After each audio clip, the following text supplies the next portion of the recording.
এই মিয়া ফাইজলামি করেন, আপনার আইনমন্ত্রী বানানো হয়েছে কি আপনার খালি এই দায় অস্বীকার করবার জন্য? ইনকিলাব মঞ্চকে বাংলাদেশের গোয়েন্দা সংস্থার দায়িত্ব দিয়ে দেন, যেহেতু সব কাজে ইনকিলাব মঞ্চেরই করা লাগতেছে। আপনারা এক এক সময় এক এক ধরনের কথা বলছেন।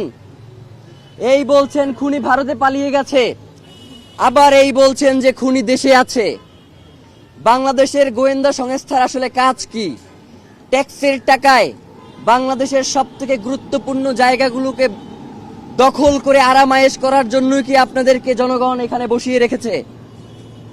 আপনারা যদি ওসমান হাদির মতো এত গুরুত্বপূর্ণ বাংলাদেশের স্বাধীনতা সার্বভৌমত্বের প্রতীক জুলাই জজবার প্রাণ শহীদ ওসমান হাদির খুনের ঘটনাকে যদি এইভাবে তুচ্ছ-তাচ্ছিল্য করেন, যারা বাংলাদেশের জনগণের জীবনকে জাহান্নাম বানিয়ে দিতে চান, বাংলাদেশের জনগণ যতক্ষণ পর্যন্ত স্বাধীনতা সার্বভৌমত্ব রক্ষার এই আন্দোলনে রয়েছে, আপনারা কোনো শান্তিতে থাকতে পারবেন না। বাংলাদেশের জনগণ আপনাদের জীবনকেও জাহান্নাম বানিয়ে ছাড়বে।